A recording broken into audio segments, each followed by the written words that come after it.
They expect y'all to be responsible and know what your responsibilities are. Ain't nobody gonna play with you once you get out of middle school. Because once you get to high school, like she's telling you now, they're not gonna tell you that in high school.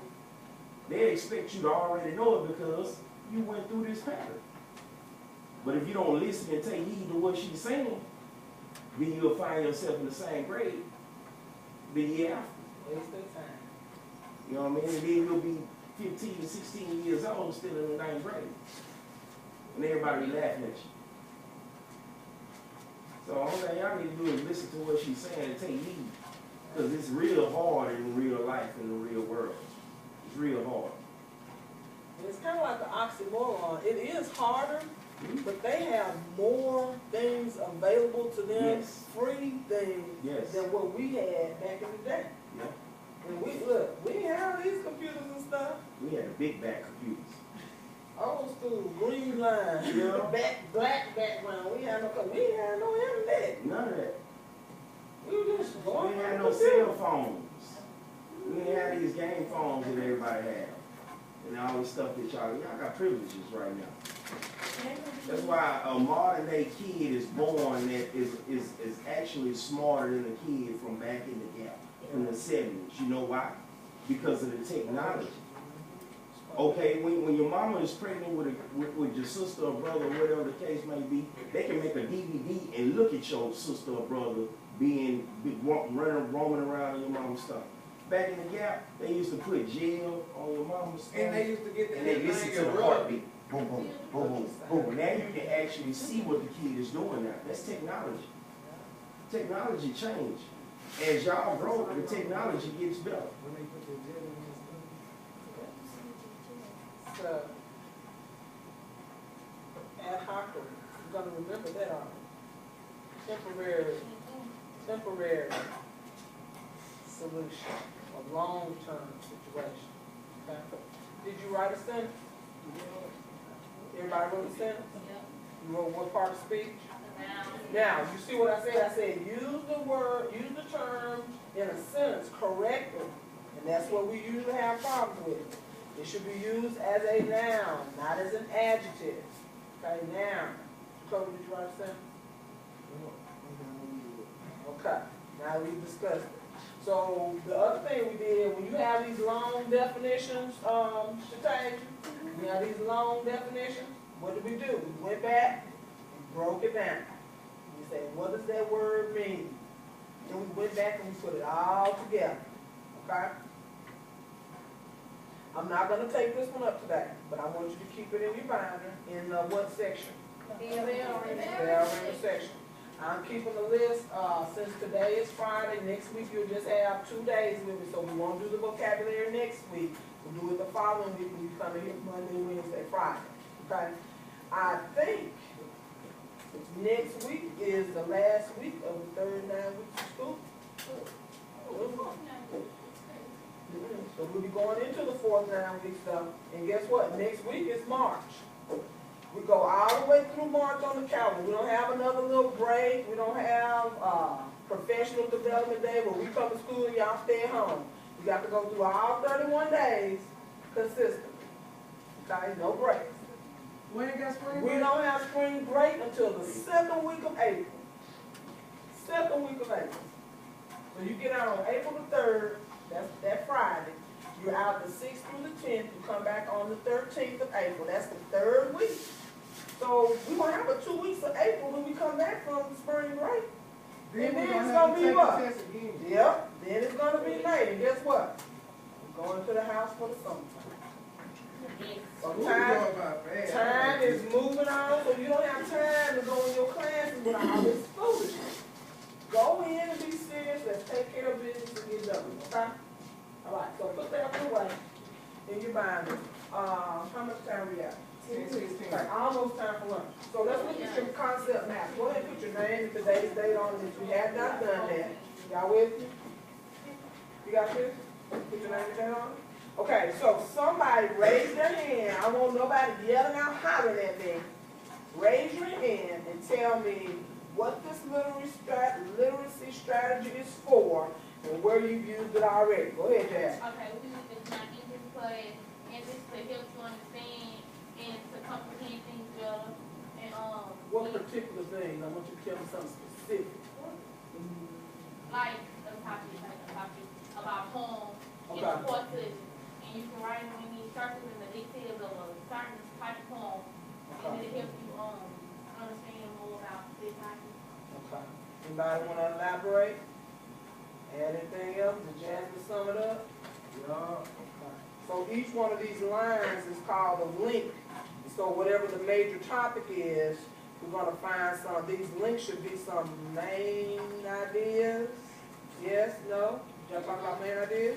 Okay. And if she was correct, from that link, the first link, these other links should be some supportive details for the main ideas, right? Okay, cool. Your topic is going to be inter-office memorandums. Did everybody write that in the topic? So come on. Inter-office memorandums. And I have the smart board connected to this desktop. So the desktop doesn't have the software for the smart board, so I can't write on the smart board. I'm going to use the little whiteboard over here, okay? But I'm going to go to the concept map.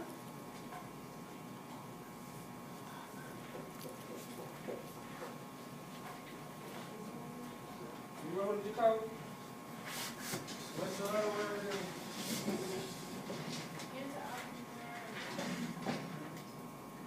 Inter-office is one word.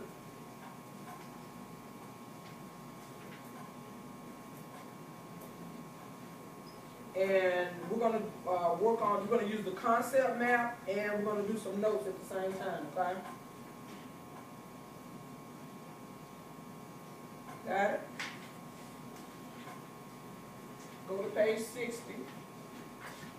If you're not already there, let me check the page 60.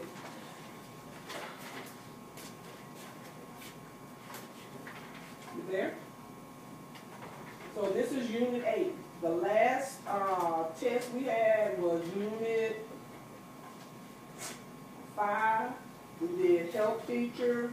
We talked about screen tip. You need another? Did you get one? Yeah. Okay, so unit 6 and unit 7 are skill building activities. So I'll assign some of those activities for your bell ringers or just some extra practice or something like that. But we're going to skip those two and go straight into activity unit 8 so that we can start working on your business document. This is what you've been waiting for. Now, we're going to learn to format or arrange 2 types of business documents. So the inter-office memorandum is the first one. What's the title for unit 8? Format memo and personal business. Is there something after that? No. Okay. So, 2 documents, inter-office memorandum, personal business letter, okay? So, those are the first 2 business documents. So, in your first link somewhere, I don't care which one you use, you know that an inter-office memorandum is a what? What did I just tell you? Format.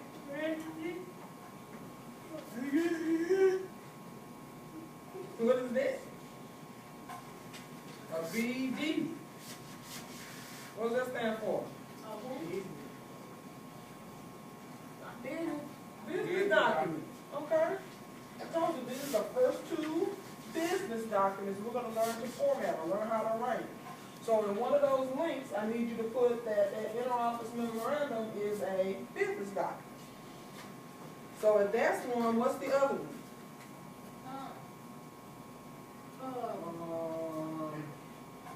You just read the title, y'all. Format memo. What's the other one? It says format memo Format- and personal format- business. Okay, so the PBL, personal business document, that's another one, come on. I mean, personal business letter. It's a business document, okay? So when you look at that concept map and follow these links, I know that an inter-office memorandum is a business document. Did you write that one? Okay, so this, from the topic, you link to this bubble, and then I link to some details. Okay, so it doesn't matter which one you use. I'm just drawing this one over here. So I know that an inter-office memorandum is a business document, and another type of business document is a personal business letter. Okay? All right, good. All right, so, where do I get the information? Where do I get the main ideas from? From the what? What do you mean the text?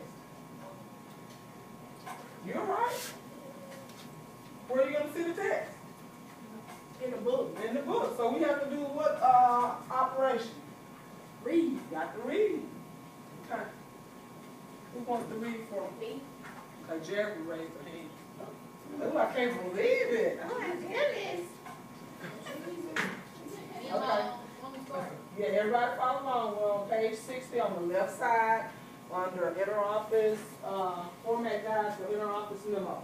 Inter-office memorandum or written messages used by employees within organization to communicate with one another. A standard format arrangement for memos is presented below and illustrated on page 61. Okay, so in your notebook, I need you to put your heading. Put the 27. We did this. I did this with Rita yesterday. So today you're gonna put the 27. Come on, get some paper. Who else needs some paper? Okay, you fine, said. Jasmine. We got paper. Okay, I'm just asking. What's this, So you saw when it said memo? Instead of me saying introduction to business computer applications all the time, what do I say instead? I say IBCA. So that's the acronym for the subject, right? So instead of us saying inter-office memorandum, oh guys, we're gonna say what? IBCA. Girl, Memo. Oh, memo is short for inter-office memorandum, okay? So I'll be saying memo after today. But watch this. You remember when we took the pre-test? If you see the words inter-office memorandum, don't lose your mind. It's the same thing as memo. Y'all got it? Okay. All right.